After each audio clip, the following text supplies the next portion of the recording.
The Second World War produced some of the most brutal frontline conditions in human history, and with that came a catalogue of survival tricks that soldiers developed out of sheer necessity. Some of these methods were so effective, so brutally practical, and so outside the rules of war that they were later banned outright. Before we dive in, if you're part of the Iron Age Instincts community or simply a dedicated history buff, make sure you subscribe, because this channel goes far deeper than the surface-level stories you get anywhere else. What follows is a direct, no-nonsense look at techniques soldiers actually used, why they worked, and how they were eventually outlawed. No fluff, just real lessons from the men who lived through the harshest realities of global conflict. Many soldiers relied on bait tactics that turned the enemy's own aggression against them. One of the most unsettling but effective survival tricks involved using noise, movement, or small traps to bait the enemy into revealing their position. The tactic wasn't new, but World War II soldiers perfected it, especially in ruined cities where visibility was almost zero. A soldier might place a helmet on a stick and raise it over rubble just long enough to draw fire, giving away an enemy sniper's nest. The trick worked, but it often resulted in disproportionate retaliation, which eventually pushed military leaders to classify certain decoy tactics as violations of engagement rules. A modern survival application would be using sound or decoy placement to determine threats before exposing yourself, whether clearing a structure, checking a perimeter, or moving through dense wilderness. The principle is simple: gather information without giving any away. Soldiers learned to weaponize the environment in ways modern conventions forbid. World War II battlefields were chaotic landscapes full of debris, fuel, rubble, and unstable structures. Troops realized quickly that they could manipulate the environment itself to slow or eliminate enemy forces. Collapsing weakened walls onto advancing soldiers, igniting pools of spilled fuel, or rerouting floodwater from bombed-out infrastructure were brutally effective tactics. These methods blurred the line between engineering and booby-trapping, eventually falling under banned practices due to their indiscriminate nature. The modern lawful lesson here lies in environmental awareness, training yourself to constantly read the terrain for structural weaknesses, leverage points, natural choke points, and potential hazards you can use for escape or protection rather than offense. Some units used improvised chemical smokes that violated every rule in the book.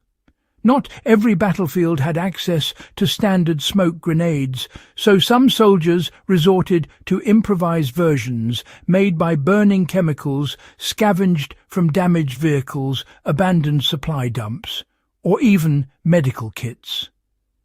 These makeshift smokes were unpredictable and often toxic, capable of disabling enemies far more effectively than intended. Because these mixtures could cause blindness or respiratory damage, they fell into banned chemical agent territory. A legitimate takeaway for modern survivalists is understanding how different materials burn, which produce clean smoke, and which are dangerously toxic. The skill isn't to recreate the banned method, but to understand fire behavior and smoke movement so you can control visibility and concealment safely. Camouflage innovation pushed soldiers to become nearly invisible in ways later restricted. World War II forced men to adapt their camouflage constantly, leading to techniques that went beyond sanctioned uniform alterations.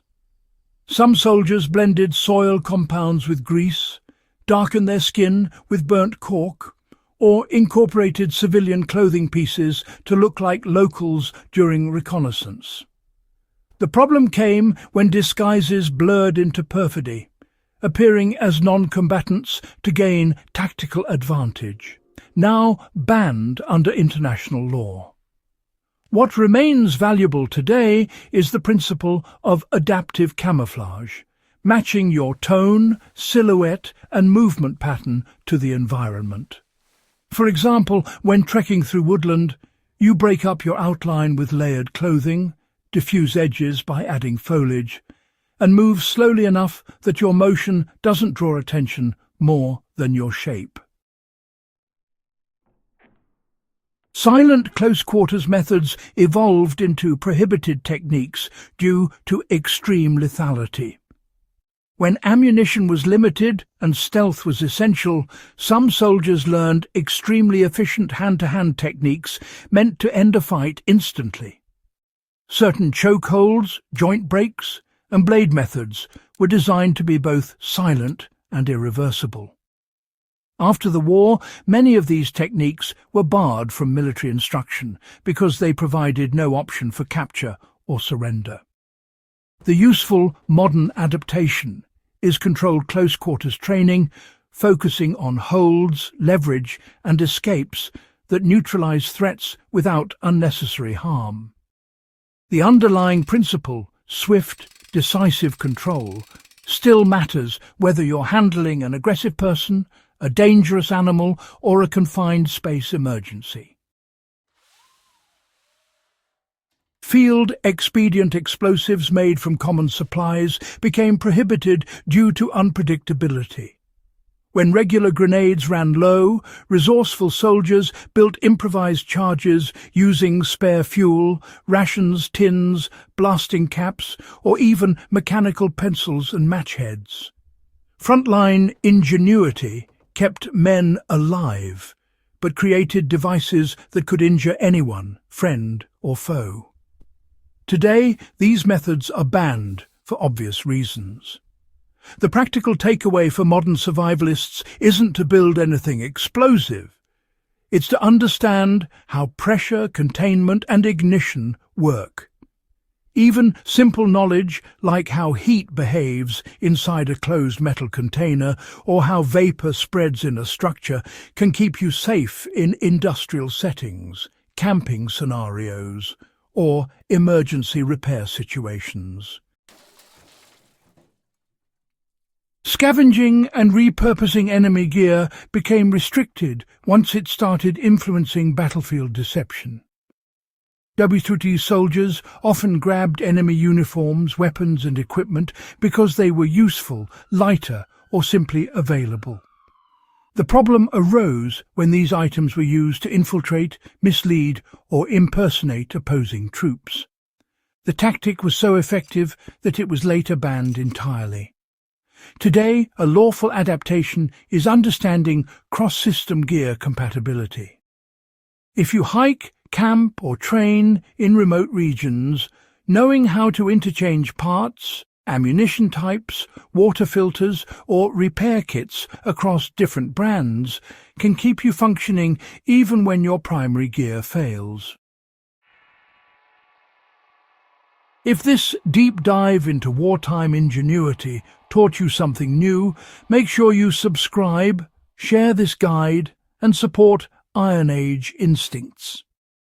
This channel is built for people who appreciate real history, real technique, and real lessons that never expire.